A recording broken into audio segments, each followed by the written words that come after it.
Ինչ անել երկրաշարժի ժամանակ, եթե գտնվում եք հանրային տրանսպորտում։ Երկրաշարժի ժամանակ կարող է թվալ, թե վնասվել է տրանսպորտային միջոցի անիվը կամ մեքենան չի կառավարվում։ Երկրաշարժի ժամանակ հանրային տրանսպորտի վարորդը պետք է դանդաղեցնի ընթացքը, սակայն կտրուկ չարգելակի, որ ուղևորները չտուժեն։ Հանրային տրանսպորտի դռները բացվելուն պես ուղևորները պետք է առանց խուճապի տարհանվեն հնարավորինս բաց անվտանգ տարածք։ Եթե կան տուժածներ, հնարավորության դեպքում կազմակերպեք առաջին օգնություն։ Հիշեք, տրանսպորտային միջոցում մշտապես պետք է լինի առաջին բուժօգնության պայուսակ, կրակմարիչ,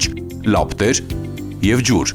Հետևեք պաշտոնական տեղեկատվությանը ձեր հետագա գործողությունները կատարելու համար։ Հարգելի վարորդներ, արգելվում է տրանսպորտային միջոցը կայանել կամուրջների տակ կամ վրա, բազմահարկ շենքերին մոտ, էլեկտրասյուների և էլեկտրական գծերի կամ գովազդային վահանակների տակ, ծառերի, հենապատերի, բենզա-գազալցակայանների մոտ։ Տրանսպորտային միջոցը պետք է կայանել հնարավորինս բաց տարածքներում, այլ մեքենաներից անվտանգ հեռավորության վրա։ Նման դեպքերում ուղևորները կարող են մնալ իրենց տեղերում։ Իսկ եթե մեքենան հայտնվել է վտանգավոր տեղանքում, պետք է կազմակերպել ուղևորների դուրսբերումը հնարավորինս անվտանգ տարածք։ Իրավիճակի վերաբերյալ պետք է տեղեկացնել համապատասխան ծառայություններին։ Ցնցումների դադարից հետո էլ չպետք է շարժվել, քանի չի ստացվել ճանապարհի անվտանգ լինելու վերաբերյալ պաշտոնական տեղեկություն։